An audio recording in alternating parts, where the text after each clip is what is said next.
কুসুমকে ভালোবাসার কথা মুখে আনায় এবার আয়ুষকে ঠাটিয়ে এক চড় মারল ইন্দ্রাণী গাঙ্গুলি। হ্যাঁ বন্ধুরা, ভিডিওতে লাইক দেখতে থাকুন। যে মুহূর্তে কিনা মীনাকে শঙ্করকে বাড়িতে ডেকে নিয়ে আসে এবং তার পর মুহূর্তে ইন্দ্রাণী গাঙ্গুলি যখন কিনা শঙ্করের মেয়ের কুকীর্তি সম্পর্কে শঙ্করকে সম্পূর্ণটা জানায়, ঠিক তার পর মুহূর্তে শঙ্কর এক মুহূর্ত ও সেখানে দাঁড়িয়ে না থেকে শঙ্কর যখন কিনা কুসুমকে মারতে নেয়, ঠিক সেই সময় আয়ুষ শঙ্করের হাত চেপে ধরে এবং বলতে থাকে যে খবরদার শঙ্কর কাকা, তুমি ভুলে যাবে না কিন্তু যে কুসুম এখন অ্যাডাল্ট এবং অ্যাডাল্ট একটা মেয়ের গায়ে হাত তোলার জন্য কিন্তু তোমাকে শাস্তির আওতায়ও নিয়ে আসা যায়, যেটা কিনা আমি করলেও করতে পারি। তাই তুমি একদম কুসুমের গায়ে হাত তোলার সাহস করবে না। তুমি কি ভেবেছো যে তুমি তোমার কর্তা মায়ের মতন হয়ে গেছো, যখন তখন যে যার ইচ্ছে হবে কুসুমকে এসে চর মেরে চলে যাবে? বলো তো, আমি থাকতো অন্তত সেটা হতে দেবো না। ঠিক সেই সময় যখন কিনা শঙ্কর বলতে থাকে এক পর্যায়ে ওর মেয়েকে যে, হ্যাঁ রে কাল লাগিনি, মেয়ে কোথাকার নোংরা দুশ্চরিত্র, তুই এতটা নোংরা কবে থেকে হয়ে গেলি বলতো?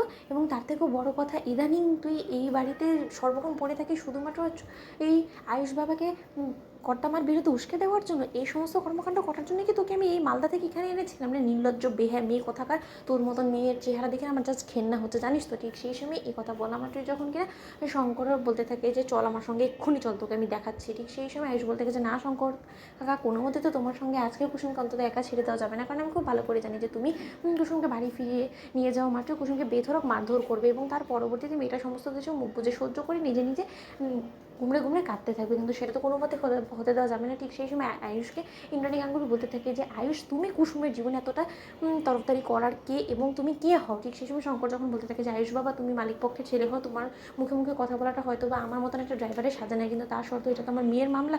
তাই আমি তোমাকে বলছি যে আমার মেয়ের বিষয়ে তুমি নাক না গলালেও চলবে, কারণ আমার মেয়ের ভবিষ্যৎ আমি বুঝে নিতে পারবো। আর এখন তো আমাকেই বুঝতে হবে, তার কারণ আমার মেয়ে দুবার লগ্নভ্রষ্ট হয়েও যখন ও লজ্জা শরম হয়নি, ও পরপুরুষের সঙ্গে এরকম করে মেলামেশা করে ও রীতিমতো নিজেকে যদি ভেবে থাকে যে ও এই পরিবারের একজন সদস্য হয়ে ওঠার স্বপ্ন দেখছে, তাহলে সেই স্বপ্নের আগুন কী করে দিতে হয় সেটা আমার খুব ভালো করে জানা আছে। ঠিক সেই সময় এক পর্যায়ে যখন কিনা ইন্দ্রাণী গাঙ্গুলির বাড়ি থেকে শঙ্কর কুসুমকে নিয়ে যেতে নেয়, ঠিক সেই সময় আয়ুষ কুসুমের হাত চেপে ধরে এবং বলতে থাকে যে কুসুম এখান থেকে কোথাও যাবে না। ঠিক সেই সময় ইন্দ্রাণী গাঙ্গুলি বলতে থাকে যে তুমি আয়ুষ কুসুমের উপর অধিকার ফলানোর কে? কুসুম তোমার কে হয় বলো তো, যে তুমি এরকম করছো?